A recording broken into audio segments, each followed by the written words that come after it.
베풀어 주시고 이 시간 우리와 함께 해주실 줄로 믿습니다. 우리가 읽은 시편은 작자가 노년에 지은 시라는 것을 발견할 수가 있습니다. 9절 말씀에 늙을 때에 나를 버리지 마시며 내 힘이 쇠약할 때에 나를 떠나지 마소서, 이렇게 기도하고 있습니다. 또 18절 우리가 읽지는 않았지만 하나님이여 내가 늙어 백발이 될 때에도 나를 버리지 마시며, 이렇게 간구하고 있습니다. 그러니까 지금 이 시는 노년에 하나님 끝까지 잘되게 해주십시오. 끝까지 하나님의 복을 누릴 수 있게 해주십시오. 노년에 잘못되지 않도록 도와주십시오. 이러한 기도라고 할 수가 있습니다. 사람은 갈수록 좋아야 되고 무엇보다도 끝이 아름답고 좋아야 됩니다. 우리 인생에서 노년이 행복하고 아름다워야 되죠. 서양의 최초의 역사책이 있습니다. 헤로도투스가 쓴 역사라고 하는 책인데요, 그 책의 첫 부분에 그 당시에 가장 위대한 왕이라고 하는 크로이소스 왕과 또 당대의 최고의 지성이라고 말할 수 있는 현자라고 말하는 솔론의 대화가 등장합니다. 그러니까 역사의 책 그 첫 부분에 크로이소스와 솔론의 대화가 나와 있는데, 크로이소스 왕이 솔론에게 질문을 합니다. 이 세상에서 가장 행복한 사람은 누구입니까? 그분은 현자거든요. 당대 최고의 지성인입니다. 철학자이기도 하고요. 이 질문을 했어요. 답은 정해져 있습니다. 답정 너라고 아시죠? 답은 정해져 있으니까 너는 대답만 하면 돼. 여러분, 답이 누구일까요? 답은 이미 나왔어요. 답이 누굴까요? 크로이소스 왕이죠. 크로이소스 왕이 자기가 이 세상에서 최고로 행복한 사람이라고 생각하고 있습니다. 그 당대의 최고의 현자에게 확인을 하고 싶었던 거죠. 그래서 질문을 한 겁니다. 당연히 크로이소스 왕 당신입니다, 이렇게 대답할 줄 알았는데 그 대답이 전혀 엉뚱했어요. 예, 이 세상에서 가장 행복한 사람은 아테네 사람 텔로스입니다. 그렇게 대답을 했습니다. 크게 실망을 했죠. 그래서 다시 질문합니다. 그렇다고 하면 그 텔로스 다음에 이 세상에서 가장 행복한 사람은 누구입니까? 이번에는 자기일 거라고 생각을 했어요. 그러나 두 번째 대답도 역시 빗나갔습니다.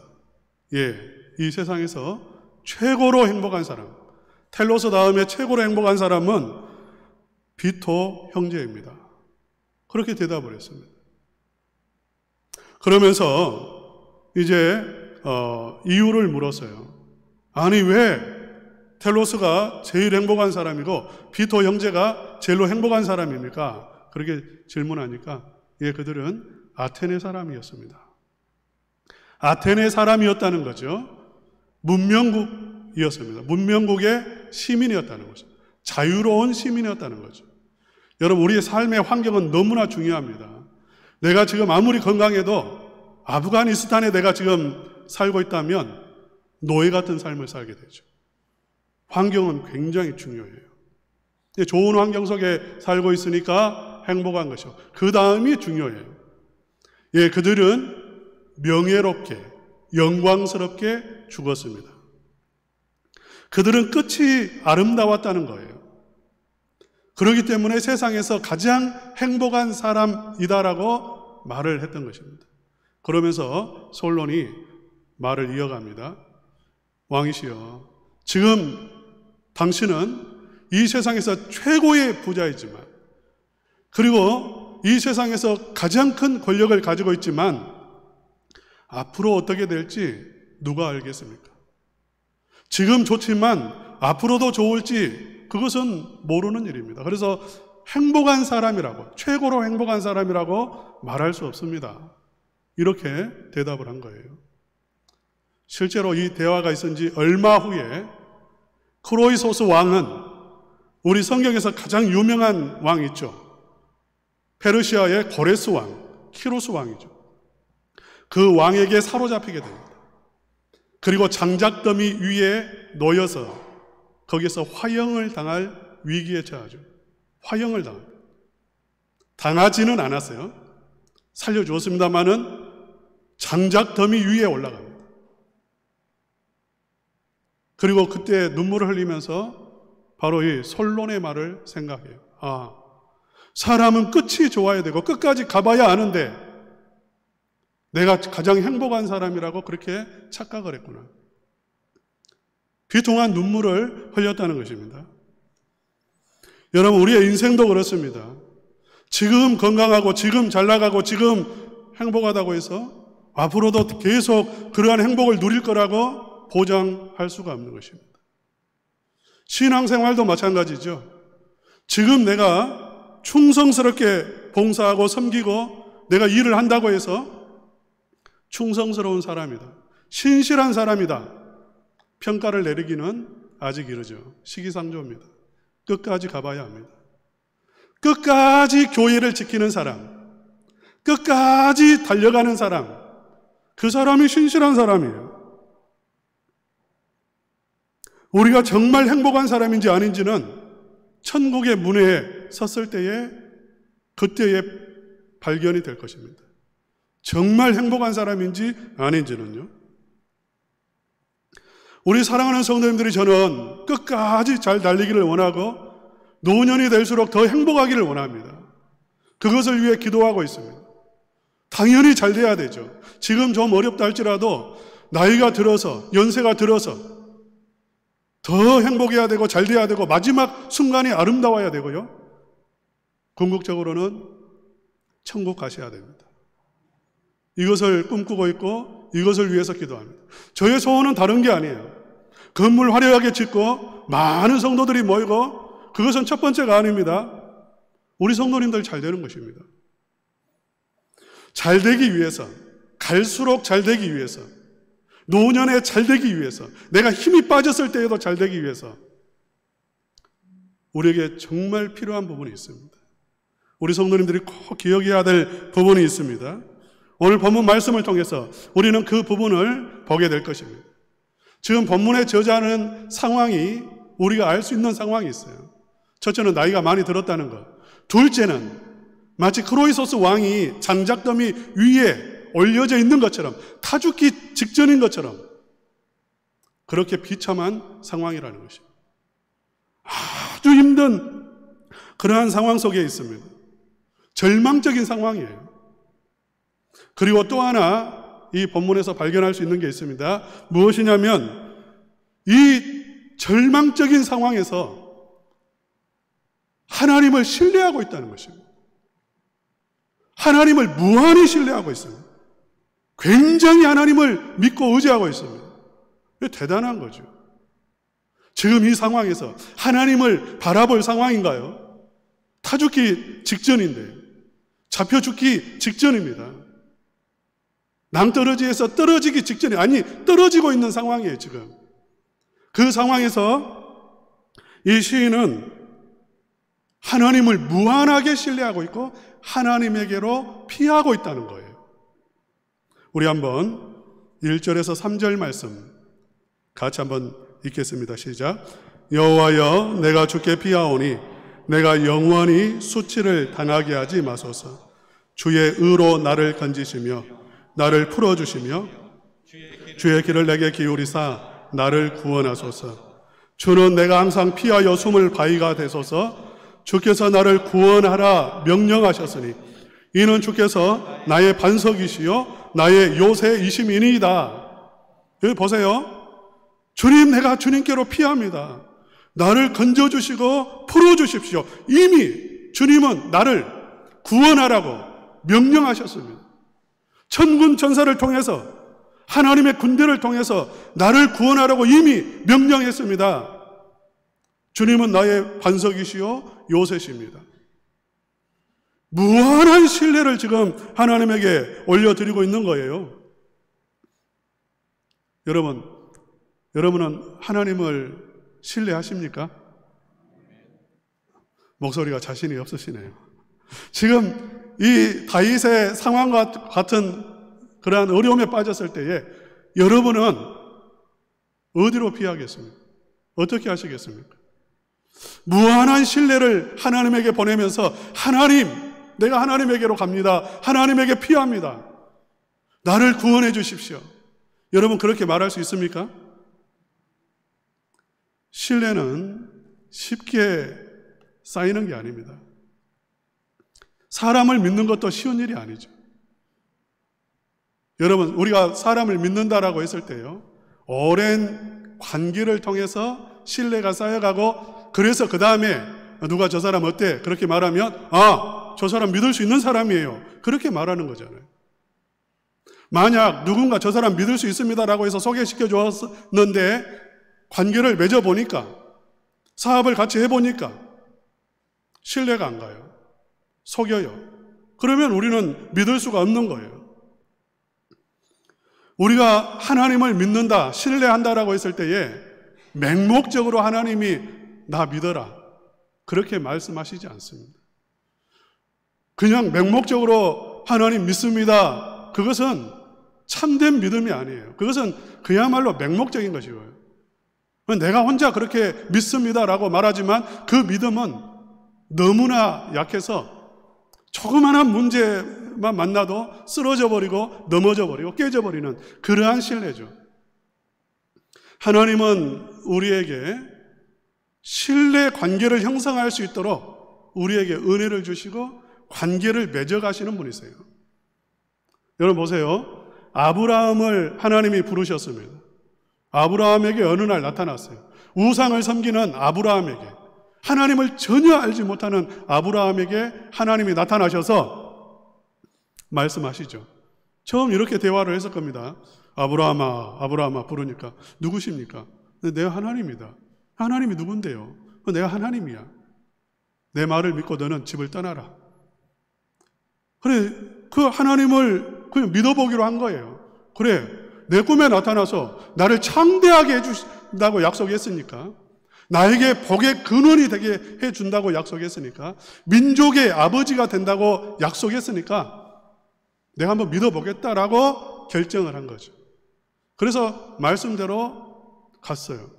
집을 떠났습니다. 어디로 가야 될 줄을 알지 못하죠. 그런데 하나님이 이쪽으로 가, 동쪽으로 가, 서쪽으로 가, 그렇게 매일 말씀하시고, 그리고 그 가는 길에 어려움이 한두 가지입니까?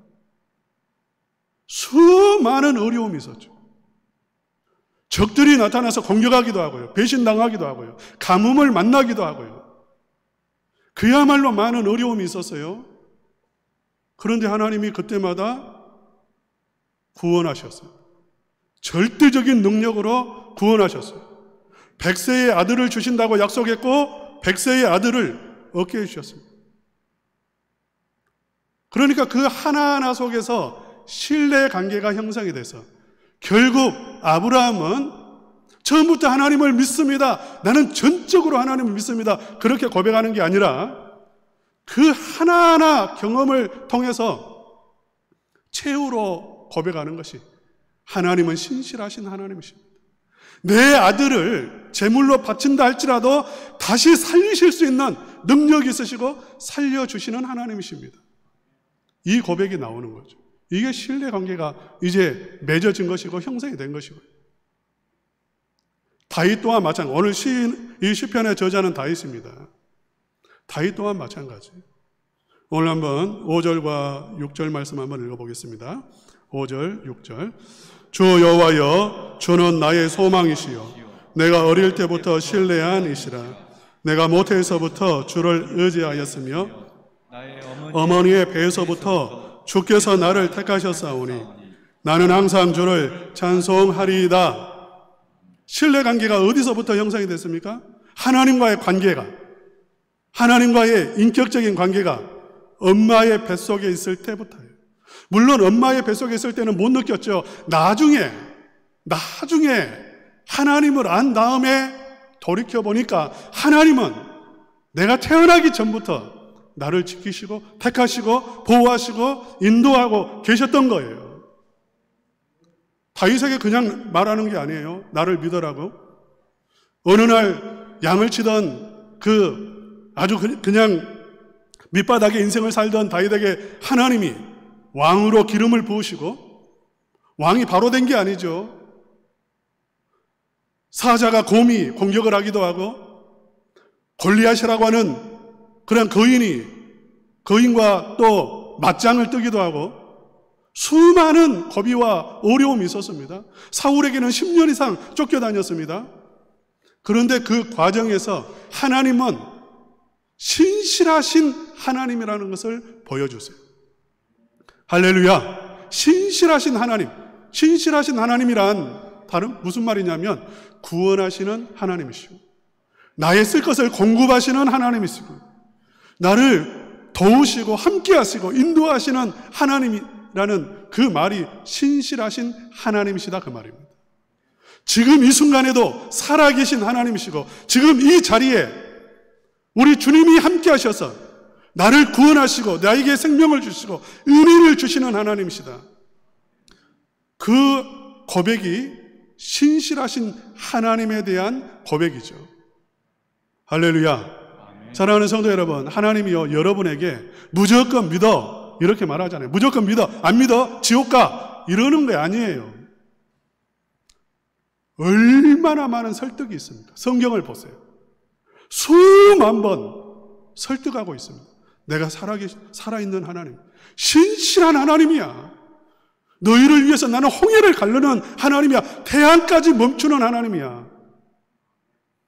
약속을 이루시는 것을 통해서요, 끊임없이 하나님은 신실함을 보여주시고 우리에게 성령을 부으셔서 우리의 마음을 감동하시죠. 신실하신 하나님을 바라볼 수 있는 믿음의 눈을 열어주시고 영의 눈을 열어주셔서 신실하신 하나님을 알게 해주시고요. 그리고 여러분의 인생 가운데에서 여러분이 지금까지 살아온 그 인생 가운데 얼마나 많은 신실하신 하나님의 손길이 있었습니까? 한번 돌이켜보세요. 그 인생의 고비고비마다 하나님은 신실하게 도우시고 인도하시고 구덩이에서 건져주시고 때로는 막아주시고 그렇게 하면서 인도하셨어요. 그래서 모든 성도들은 지금 이 다윗의 고백보다 더 우리는 신실하신 하나님이십니다 라고 고백할 수 있는 것이고, 우리의 인생의 어려움을 만날 때에 우리는 그 하나님을 향해서 달려갈 수가 있는 것입니다. 할렐루야. 아멘. 사랑하는 성도 여러분, 다윗의 인생에는 대적이 많았어요. 모든 게 다 대적이었죠. 어려서부터 노년에 이를 때까지 대적이 떠난 적은 없습니다. 항상 어려움은 있었어요. 그런데 다윗은 어려움이 있을 때마다 어떻게 하냐면 하나님에게로 달려갑니다. 신실하신 하나님에게 피해요. 마치 어린아이가 엄마의 품에 달려가고 아빠의 품에 달려가서 미주알, 코주알 다 이야기하는 것처럼, 누가 때렸어요, 어떤 일이 있었어요 이야기하는 것처럼 그렇게 하나님 앞에 달려가세요. 심령을 통하고 울고 자기의 마음을 쏟아놓는 거예요.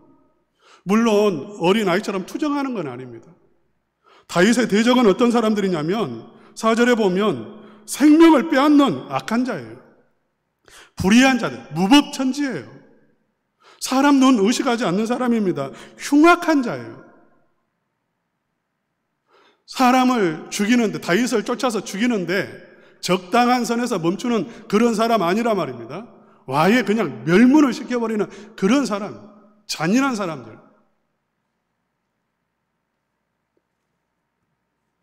다윗의 인생의 성공의 비결입니다. 다윗은 끝까지 달려가고 이렇게 무서운 노년의 어려움이 있었지만, 그러나 하나님은 이 과정을 통해서 오히려 다윗을 더 영화롭게 하시고 그의 왕국을 더 영원한 왕국으로 든든히 세워주시고요, 하나님께서는 은혜를 부어주세요. 어떻게 했기 때문에? 피했다 말이죠. 만약 하나님께 피하지 않았다면, 신실하신 하나님에게 피하지 않았다면 그의 마음이 얼마나 요동을 쳤겠어요. 그야말로 수만 가지의 생각이 떠오르고요. 우리 갱년기 우리 성도님들 막 더웠다가 뜨거웠다가 막 차가웠다가 막 얼굴이 막 열이 났다가 막 그러잖아요. 그것처럼 지금 이 문제 앞에서 뜨거웠다가 더웠다가요, 도망가야 될까, 멈춰야 될까, 죽어야 될까, 항복해야 될까, 막 수만 가지 생각이 오갔을 거예요. 그러나 요동하지 않습니다. 요동하지 않아요. 감정에 휩쓸리지 않습니다. 신실하신 하나님을 바라보면서 그 하나님에게 달려가는 거죠. 사랑하는 성도 여러분, 신실하신 하나님을 믿으시기를 축복합니다. 제가 대학교 때 종행사회라고 하는 홍콩 영화를 본 적이 있어요. 그 아주 막 무식한 영화입니다. 그냥 막 총 쏘는 영화예요. 종행사회. 거기에 보면 아버지라고 부르는 사람이 둘이에요. 아버지가 친아버지는 아니고 그냥 고아들인데 아버지라고 부르는 사람이 둘이에요. 한 아버지는 도둑놈입니다. 그래서 어렸을 때 이 세 아이를 데려다가 두들겨 패면서 도둑질을 가르쳤어요. 거짓말을 가르쳤어요. 그리고 결국은 단물이 다 빠지니까 어떻게 하냐면 죽이려고 합니다. 근데 또 한 아버지는 경찰이었어요. 아버지라고 부르는 사람. 이 세 아이를 끊임없이 돌봅니다. 끊임없이 용서해 줍니다. 지켜주려고 합니다. 마지막 순간까지도 그렇게 해요. 그래서 선한 길로 인도해요. 우리에게도, 우리 성도들에게도 아버지라고 자칭하는 그러한 아버지라고 하는 나타난 분이 둘이죠. 하나는 사단입니다. 끊임없이 우리를 공격하고 우리를 때로는 미혹하고 죄를 짓게 만들고 그리고 멸망으로 이끌고 갑니다. 또 한 분의 아버지는 신실하신 하나님 아버지세요. 그분은 우리의 인생의 마지막 순간까지, 아니 영원토록 우리의 인생을 책임지시고요, 우리를 인도해 가십니다. 하나님은 신실하신 분이세요. 그래서 우리의 인생의 어려움을 만날 때에 신실하신 하나님에게로 피해야 됩니다. 사랑하는 성도 여러분, 교회를 섬기는 것도요 쉬운 일이 아니에요. 지금 다음 주면 설립 36주년이 됩니다. 충만교회 때부터 지금까지 오신 분 얼마 되지 않아요. 그렇게 섬긴다는 것은 굉장히 어려운 일이에요. 수많은 일들이 있었을 거예요. 10년, 20년, 30년 교회를 섬긴다는 것은요 결코 쉬운 일이 아니에요. 제가 지난주에 이런 이야기를 들었습니다. 어떤 교회인데요, 아주 신실하게 교회를 섬기는 집사님 가정이 떠나갔어요. 교회를 떠나버렸어요. 아주 신실하게 섬기는 가정인데 교회를 떠나버렸어요. 어느 정도 신실하냐면 자기가 타던 좋은 차를 그냥 팔아버리고 그냥 큰 차 사가지고 새벽에 성도들 새벽 기도에 실어 나를 정도로 그렇게 열심히 하는, 봉사하는 그러한 집사님 가정이었는데 하루아침에 떠나버렸어요. 왜 떠났냐고 알아보니까, 말을 안 하고 떠났는데 알아보니까 누군가 이렇게 말을 한 거예요. 집사님, 장로 되려고 그러죠? 장로 되려고 지금 이렇게 열심히 하시죠? 그렇게 말했어요. 그 말 듣는 순간 만정이 떨어져가지고 떠나버렸어요. 여러분, 우리 말 진짜 조심해야 됩니다. 말 조심해야 돼요. 교회 안에서는. 말 한마디 때문에 교회 떠난 사람 많습니다. 물론 진심으로는 안 했겠죠. 그냥 농담으로 한 소리겠죠. 집사님, 장로 되려고 합니까? 정말 혹시라도 그런 게 보였다면 자기를 돌아봐야죠. 나는 어떻게 예배하고 어떤 마음으로 교회를 섬기는가? 나는 100% 순수한 사람인가? 100% 순수한 마음으로 예배 자리에 나오고 섬기고 봉사하는가? 우리 가운데 100%가 어디 있어요? 저마저도 100% 하나님 사랑해서 목사하고 있을까요? 거기는 인간적인 마음도 있을 수 있는 것입니다. 우리는 그걸 경계해야 되지만 정말 또 은혜 안에 있다면 이렇게 말할 거예요. 순수하다면, 자기가 순수하다면 집사님 고맙습니다. 예배 나와주는 거 고맙습니다. 아니 이런데 비 오는데 천둥가에 치는데 예배 자리에 나와주셔서 고맙습니다. 이 자리에 앉아있는 것만 해도 고마운 거예요. 감사합니다. 봉사해 주시니 감사합니다. 눈물나게 고마운 일 아닙니까?